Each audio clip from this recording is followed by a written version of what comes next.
uma das coisas mais importantes da vida é a criatividade. Então, o artista é aquele camarada que usa a sua capacidade mental de transformar aquilo em arte. Quer seja na música, quer seja nos livros, quer seja na poesia, quer seja na interpretação. Mas o artista nunca pensa na hora que ele tem que apresentar o trabalho dele. Tony, essa é a história de todo mundo. Você fica um ano inteiro num lugar escrevendo um livro ou fazendo uma pintura e diz, bom, agora eu vou expor. Como é que eu vou expor isso? Eu acho que esses editais vêm para socorrer o artista que precisa mostrar o seu trabalho para os outros. Antes de falar sobre os editais, Dudu, você tocou num ponto que eu acho que o maior sábio é o silêncio. Você se recolhe ao silêncio e você consegue tudo, escrever, consegue criar, consegue... claro, para você compor uma música você precisa de silêncio. Eu acho que o silêncio é o maior sábio, né? É o grande sábio do mundo. E eu passei por todas essas fases também como artista. Agora, quando você me pergunta sobre a questão, você tem um desenvolvimento cultural, você tem, às vezes, o reconhecimento. Porque você vai conquistando passo a passo aquilo ali. E aí, chegando num determinado momento, olha, vou dar um exemplo para vocês. Eu sou do interior e teve um momento que eu tomei uma decisão de vir para a capital. Eu precisava de dinheiro para chegar aqui, concorda comigo? Lógico. Onde é que eu ia morar? Como é que eu ia sobreviver com o meu grupo? Naquele tempo não tinha, você tinha que se virar. Hoje você tem... Você tem essa lei, essas leis através do Concultura que te proporcionam essas dificuldades que você tem. Então, através dos editais, agora eu queria que ficasse bem claro, Dudu, qualquer pessoa pode concorrer por um edital. Maravilha. Qualquer pessoa, mas eu sou analfabeto, não tem problema, traga o seu projeto na cabeça, que a gente vai encontrar uma forma de materializar ele e você vai concorrer de igual para igual. Maravilha. Entendeu? Eu não tenho dificuldade de escrever, de fala, eu tenho dificuldade de mobilidade. Gente, nós encontramos uma forma de ajudar você. Você só precisa se cadastrar. Nós abrimos no dia de ontem o cadastro municipal dos fazedores de cultura e vamos colocar, dos artistas. Okay. Qualquer pessoa de qualquer segmento pode sim se inscrever. Como que a pessoa chega a isso, Tony? Qual é o caminho para chegar aí? Olha, nós temos agora a Porta da Cultura Manaus. Não é portal, tá, gente? Porta da Cultura Manaus. Quando você entrar no Porta da Cultura Manaus, ali você vai inscrever e fazer seu cadastro. Mas eu tenho dificuldade. Peça para alguém ajudar. Mas eu não consegui ninguém para me ajudar. Venha no Concultura. Venha com a gente, que a gente ajuda a você fazer a sua inscrição. E o Concultura é fácil. Quando alguém me pergunta, onde é o Concultura, Tony? Você não sabe onde é o Mirante, Lúcio Almeida? Sei.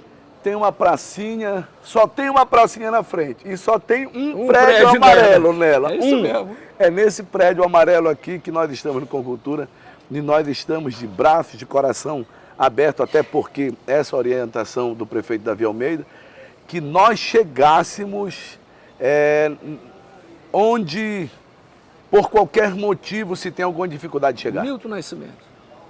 O artista vai onde o povo está. Então é exatamente isso, vamos chegar... Mas, Tony, eu queria aproveitar, como não é todo dia que eu tenho você aqui junto comigo, é o seguinte, nem todo bom jogador vira bom técnico.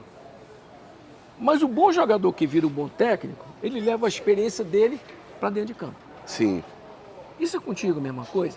Dá para você, agora que está numa posição de decisão, de grandes investimentos, você busca na sua vida de artista, você acabou de falar uma parte da minha pergunta, né? Matou uma parte da minha pergunta. O cara está lá no fim do mundo, no interior, fim do mundo no sentido de distância. Está lá distante, tendo a sua arte, bom, eu quero crescer, quero expandir. Mas, porra, eu vou chegar numa cidade que é 40 vezes maior do que a minha, como é que é isso? Então, essa vivência que você tem, lhe ajuda a tomar decisões para ajudar o artista? Ajuda porque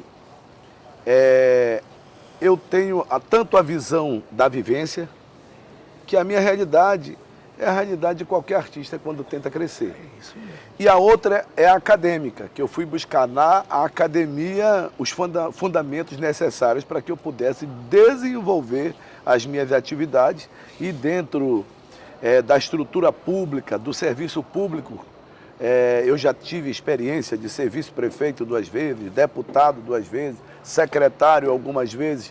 Então, essa experiência na vida pública também, ela nos mostra e nos faz conhecer a realidade dentro de uma visão política e dentro de uma visão social.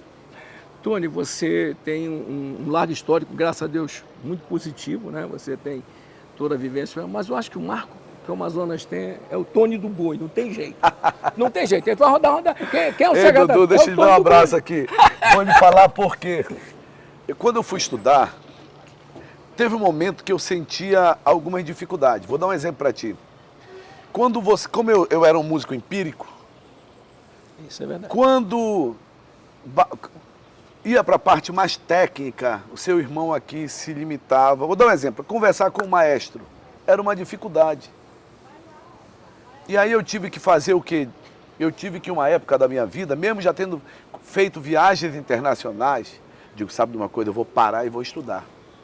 Dudu, e aí eu passei 4 anos e meio estudando música na Paraíba. Eu tinha lido um artigo que dizia que a melhor escola de música do Brasil estava na Paraíba. O governador naquela época era o Tarcísio de Miranda Buriti, e eles tinham contratado o Eleazar de Carvalho, que era um dos maiores maestros do mundo. E ali se formou um grande centro de música do Brasil. E eu fui para lá, digo, é aqui que eu vou estudar. Quando eu tive a oportunidade de fazer ópera, Cavaleira Rusticana, Palhaço, tive a oportunidade de... cheguei a ser vice-presidente da Federação Paraibana de Teatro, eu evoluí culturalmente lá. Só que e assim, sempre mandando as músicas pro Boi, junto com o Hinaldo, a gente fazia por telefone, o telefone era caro naquele tempo, negócio do interurbano. E difícil, né? E a gente continuava fazendo as músicas, continuava participando do festival de Parintins. Só que tem uma coisa que me marcou, que você talvez não se lembre.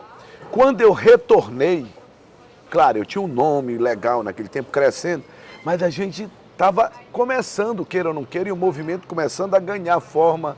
Você me convidou para o programa mais importante da Rede Amazônica, aquelas entrevistas, você abriu as portas, escancarou as portas, por isso que eu lhe dei um abraço, Dudu, eu tenho um carinho por você que você não tem noção, porque você foi extremamente importante naquele momento que eu mais necessitava, o momento do meu retorno, e aí sim... A Rede Amazônica abriu as portas lá com Vamos Brincar de Boi. Vamos Brincar de Boi. Teve muito evento lá. Eu fiquei até... Pode falar. Mas, Tony, tem uma coisa que é muito importante você saber. Tá? Na Rede Amazônica, nós tivemos o prazer de abrir a porta para muita gente. Para todo mundo. Mas muito poucos caminharam como você. Então, na verdade, nós estávamos dando a oportunidade para o seu talento aparecer. Obrigado. Centenas de outras pessoas nós abrimos e não chegaram a lugar nenhum. Você soube aproveitar porque você tem a capacidade disso, Tony. E uma das coisas que é importante que o Tony fale para a gente, que é muito legal, ir para uma academia, ir para uma faculdade, uma universidade que seja, lhe abre os horizontes. Sim. Ele falou uma coisa muito interessante. Saber escrever música, não importa se aprendeu a música, se é valsa, se é forró, não importa. O básico é o mesmo. É o mesmo. É o mesmo. A música é universal. Universal. E a escrita da música é universal. Tanto quanto. Então basta você aqui você escreve em português, tu consegue ler em português, inglês e outras coisas. Só que a música, ela é universal. O japonês olhou, ele toca, o chinês toca, o americano toca, o brasileiro toca. E aquele que estudou música lá nas comunidades rurais mais distantes do estado do Amazonas também toca, porque tem acesso à partitura, consegue ler essa escrita musical.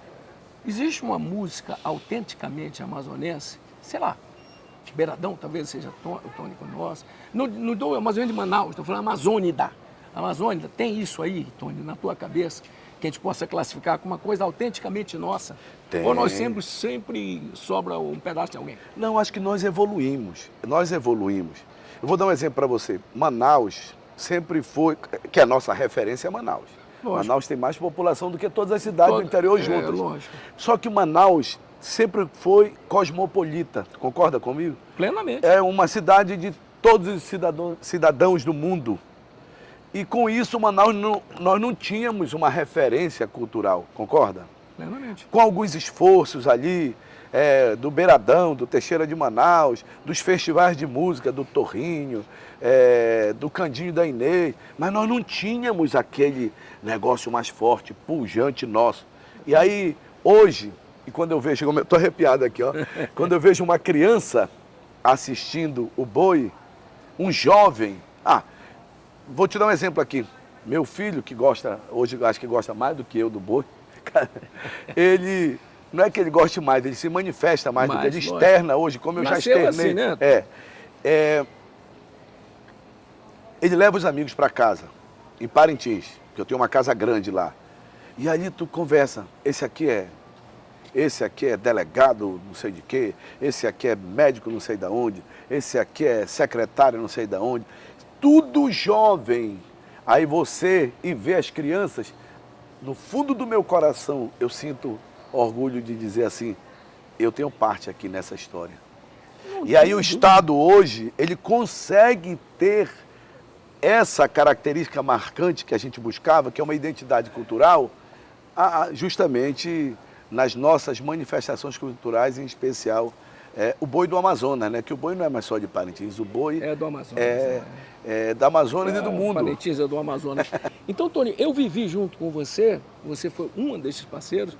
Eu me lembro quando começamos a transmitir o boi, as pessoas diziam, boi, que história é essa? Nunca vi esse negócio, não. Era assim mesmo. Com alguns anos, a pessoa dizia, eu quero boi. Foi uma injeção extraordinária, porque achamos a nossa identidade. Achamos. Essa que é a verdade. Nós temos a nossa identidade. Agora tem uma coisa interessante, Dudu. Quando você fala de bois do Brasil, vamos lá, o que é o boi? O boi, tu sabias que mais de 70% das manifestações culturais do Brasil são da Europa? Sabia disso? Sim. O boi veio da Europa, a quadrilha veio da Europa, a ciranda veio da Europa, a pastorinha veio... Tudo é com essa influência europeia. Em algumas regiões nós temos mais uma característica cultural indígena e outras um pouco negras, né? Isso é verdade. Mas 70% no total, 70% dessas manifestações folclóricas, elas são de origem europeia. Incrível, incrível. Então o boi, ele também é algo que veio da Europa. Aí é isso que eu queria te falar, quando você fundamenta o boi, o primeiro boi do Brasil fundamentado, tem uma citação no Maranhão, tá? Mas não tem. É um jornal chamado Carapuceiro, que um frade faz um relato do boi em Recife. Depois, o segundo é no Pará, tá? E o terceiro, pasmem, é no Amazonas. Um médico alemão chamado Avelha Alemã, em 1859, que 30 anos, 40 anos antes da época da borracha. Caracas. E aí ele veio e ficou num desses casarões de Manaus e viu a manifestação passar na frente do parapeito que ele estava e ele fez todas as anotações. Então, oficialmente, a terceira, vamos colocar, o terceiro, algo mais fundamentado na questão dos bois no Brasil é Manaus, 1859. Então, a questão do boi em Manaus não é uma questão de ontem, da década passada, não, nós temos... Já antecede. Sim, antes da época áurea da borracha, só para você ter uma ideia, os bois já andavam na rua de Manaus. Então, é algo que está enraizado. E como entrou, como chegou em Manaus, como chegou no Brasil todo, chegou com a colonização. Então, aqui, quando você fala das imigrações nordestinas, que diz que no Soldado da Borracha, de 1943, do Tratado de Washington, entre Franklin Roosevelt e o Getúlio Vargas. Então não procede, porque o nosso boi é de 1859. Vamos lá, vamos para a segunda, na época Hora da Borracha, última década do século XIX e a primeira década do século XX. O Avelha Alemã, 1859, é mais antigo. e da Grande Seca do Nordeste de 1877. Então, os bois, eles são mais antigos na nossa região porque entraram junto com a colonização. Olha, é por isso que o Tony está na função que está. Lógico, graças a Deus. Vivência. E isso ajuda ao Tony e a nossa cultura a tomar decisões para o nosso lado. Né? Porque você sabe a história, sabe como se formou e sabe como continuar, ou até possíveis transformações para adequação, que é o que passou o nosso processo todo. A gente começou muito rudimentar e depois, em função do crescimento, existe... Eu vou te fazer uma pergunta que eu acho a resposta... A gente pergunta sempre, que segredo tem Parintins, que tem aquela arte maravilhosa, original do seu povo? Mas se eu souber qual é o segredo, eu descobri. Tem alguma razão, Tony? Tem. Como o estado todo, ele é multirracial. O nosso estado. Parintins, ali nós temos os árabes, temos os judeus, temos os japoneses, sabia disso, né? Sim, os italianos. Então, o que acontece? E tem o caboclo e o índio. O que acontece? Essa mistura toda, o Tonzinho tinha... Tu te lembra do Tonzinho Saunier? Faz muito do tempo. Grande poeta. O Tonzinho, ele tinha uma forma de definir. Perguntaram uma vez para o Tonzinho, Tonzinho, qual a explicação, essa mesma pergunta, para Parintins conseguir, sei lá, essa magia, essa cidade dos artistas, vamos colocar assim. E o Tonzinho, naquele bom humor que ele sempre teve, ele disse, olha, parente, que ele falava meio caboclo, né? Olha, parente, problema é que a gente vive numa ilha. Aí tu anda pra cá, dá na água, anda pra ali, dá na água. E aí, tu não tem muito pra onde ir, e tu começa a pensar um monte de besteira. Pois não é que dá certo, mano, no final?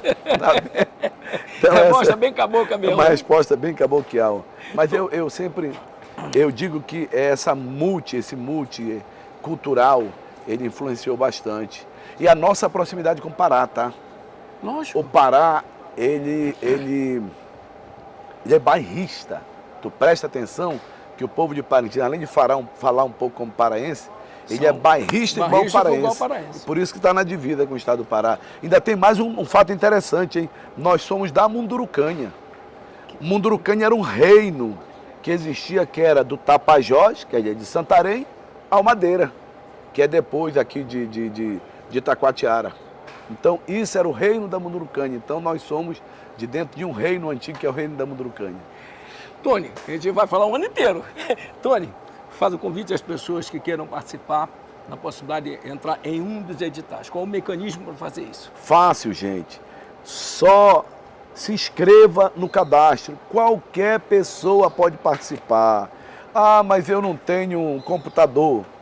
Nós temos aqui 4 espaços só liberados, reservados para as pessoas. Vamos lá, eu estou no centro, quero fazer meu projeto. Vem aqui, tem espaço para você.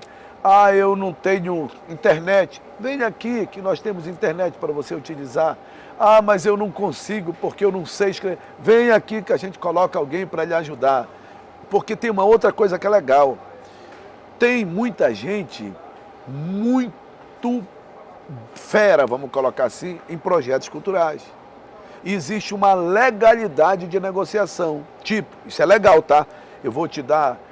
Se eu ganhar o projeto, eu vou te dar 10%, que é o pagamento do teu trabalho. E eles topam. Tá assim, Tá de dentro da gente lei, que topa. sem problema. Tá dentro da lei. Então, venha aqui. Qualquer dificuldade que você tenha, venha. Ah, eu sou da escultura, venha. Eu sou da arte digital, venha. Eu sou do hip hop. Por falar nisso, o hip hop, eu estou impressionado com o crescimento do movimento hip hop. Parabéns aí à turma do hip hop, hein? Que é um movimento que foi tão discriminado lá atrás. E hoje tu conversa, a turma está na faculdade, tem professor de universidade, todo mundo envolvido no movimento. Parabéns. Aí tem a turma, eu estou na pintura, venha. Eu estou na música, na dança, no teatro. Porque tem gente que pensa que é só para quem está na música, no teatro, na dança. Não é isso não. Eu quero um ponto de cultura, venha. Bom, nós tivemos um edital agora de mestres da cultura, mestras da cultura. Várias mulheres receberam como mestras da cultura. É isso que importa. todos os segmentos, até aquele que você acha que não existe. Vem aqui, tira a dúvida com a gente, vê onde você se enquadra, nas artes digitais, nas artes visuais. Então, Um leque bastante tem um amplo. leque bastante aberto, mas você, de qualquer segmento da arte, inclusive até da moda, você pode vir participar com a gente nos editais. Esta e outras histórias é sempre aqui no Furacão em Notícias.